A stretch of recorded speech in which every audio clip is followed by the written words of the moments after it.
And that was a little bit of a story here on Matt Kenseth, who runs in the 11th position. Lindsay, that's yours. Yeah, Bill, you're right. And he just got on the radio a little bit ago and said, I'm feeling a vibration. But basically, they've been battling these loose conditions all day. And it was interesting because he pitted on lap 114, took 4 tires and fuel under green. And then the caution was called, and they brought him back in. Lap 122, 4 tires again, fuel, and that air pressure adjustment. So right now, they're just trying to find a better line for him to run, also making sure that they take care of that loose condition as this track heats up. So that's the story on Kenseth. Bounce around a little bit. Look for the 88 car of Dale Earnhardt Jr. Currently scored in the 13th position. And Ralph, you're on that. You know, Lance McGrew told me today it's a slow process to get this team to a position where they're going to be capable of winning and challenging for the championship. But every time they make a step, Bill, they get a little bit better, they feel a little bit better, and that good feeling is what they're hearing from Dale Earnhardt Jr. on the radio today. You know, his car's been fairly consistent. I ain't really complained a whole lot about anything, and you've been working on it. Not supposed to be. I hear you. I'm just scared you're going to mess it up, but you've done good. I love the amount of confidence you have in it over here. I wouldn't say that you have anything to do with it. I mean, you know, it's the history I have. History's just that, bud, history. It's been fun today racing with some people, new people. Just starting to get to race with the people we need to be racing with. That's what they're doing right now, Bill, working their way up through the field. They'll be up into the top 10 right now, running in 14, still dialing on that car, but they're confident and get them back up in there. In fact, Lance McGrew told me if we finish anywhere between 8 and 12 today, that's a good day. We're gaining on this thing. And we missed the first part of that, but you could tell by the end of it, just his attitude seems better. Yeah, but you know, we talked about it when they made the changes earlier. Sometimes just changing your uniform, your attitude gets better. You know what I mean? But these were major changes here, and I'm sorry to step on him. I couldn't hear him up here in the booth. I mean, it's too much time in a race car, I guess. I can't hear anything. But he has been a lot more consistent today than he was at Pocono last week. And as we stated earlier in the broadcast, this is Lance's first full week of working here, without any rain delays, without anything going, getting all the practices, getting everything. So this is their first full week together. And this is the critical part I've seen with Junior. This is just a part of the race where Junior usually slides backwards. A lot of times he'll run good up the first half of the race, and then all of a sudden he just fades. So from here on out, from this point of the race to the end of the race, this is where the biggest part of his deal that he's had to work on, I think. And if they can run where they're running or even get better, then they've made a huge gain. 22 cars were scored on the lead lap. The car has been too loose in and too loose off a great amount. Whatever we change, you need to undo it, get smart on it. Get to looking at it, figure out, all right, here's when it started. He started talking about it, undo whatever that is. Okay, now I'm going to expand on what Wally said.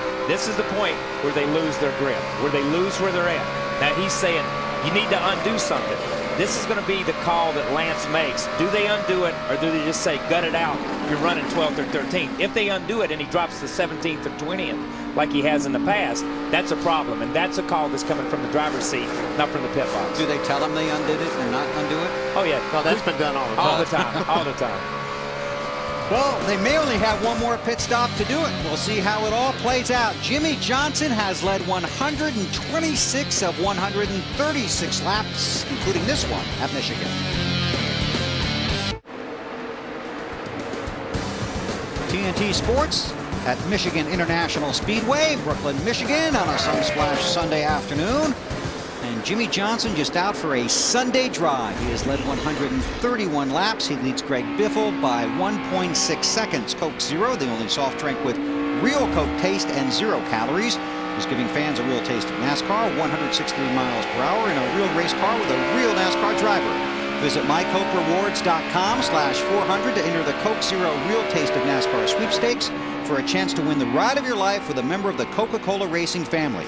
And be sure to watch the Coke Zero 400 live on TNT July 4th to see if you've won. That'd be an unscheduled stop for Matt Kenseth.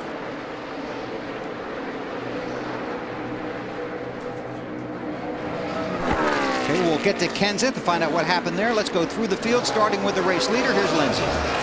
Bill, Jimmie Johnson being pretty quiet on the radio. He did say, though, that the car's a little bit funky in the center of turn 3. He said a little bit free off turn 2, but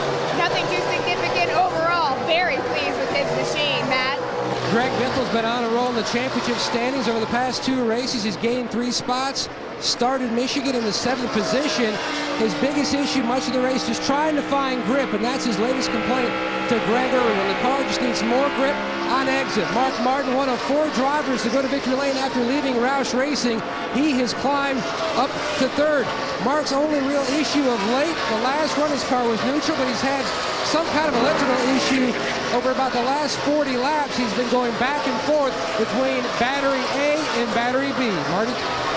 Denny, this morning, Denny Hamlin, or Matt, I should say, Denny Hamlin told me this morning that they took a different approach to practice this weekend. He said, somehow we've lost being good at the end of a long run. He said, that used to be our strength. All of a sudden now, it's a weakness for it. And that has worked this weekend for this 11 car. They've gotten much better. The car right now for Denny, very good, one of the fastest on the track. And he said, I had to work really hard to get around that 42 car, Lindsay. I believe he did, Marty. And I'll tell you what, Juan Pablo Montoya right now isn't too happy with this car. He feels like the crew adjusted it a little bit too much on that last pit stop. That was lap 115. He said right now the car feels as though it is plowing.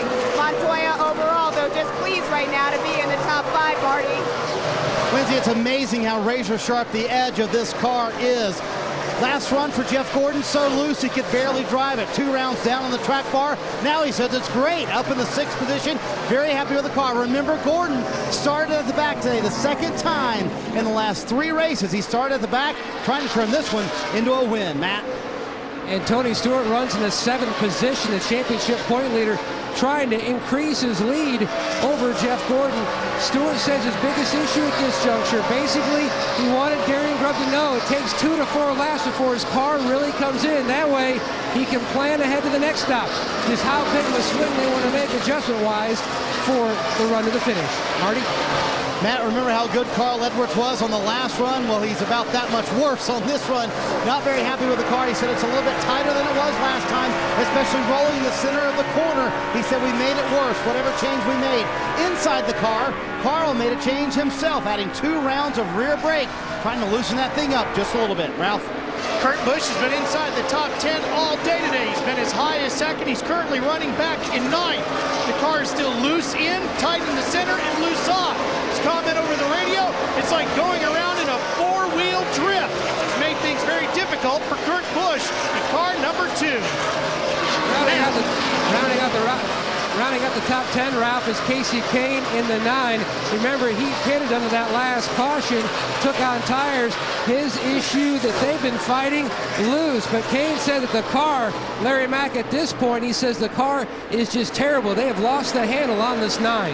Yeah, Matt, they only may get one more opportunity. But we talked about 50-year-old Mark Martin having a big old time today. I think I know another one of our senior players having a lot of fun out there today. 53-year-old Bill Elliott, that 21 car, qualified in the 15th position. That's exactly where he's running.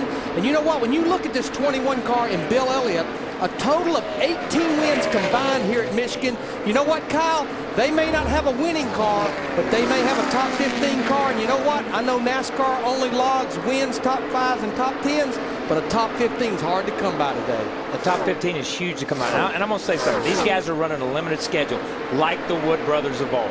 When they used to run with Pearson and with Cale back in the 60s and 70s, and they ran the limited schedule. And I tell you what, I think it's made them a better team, and I think Bill's made these guys a better team. And it's good to see that Motorcraft car with Bill Elliott driving it. Here he's going to the outside of Junior, so that's pretty cool right there. 21 cars are scored on the lead lap. The first car off the lead lap is the 17 of Matt Kenseth. An update on that, back to Lindsay.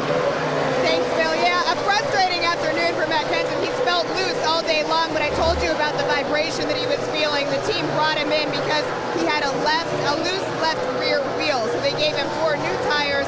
They tightened him up, sent him back out. But man, you talk about a guy that's frustrated, especially also about last week at Pocono. They did not finish where they wanted to either. So he fell from 11th to 11th to 22nd now off the lead lap, and that puts Matt Kenseth just 41 points ahead of the 13th place position in the Sprint Cup point standings held by David Rudy.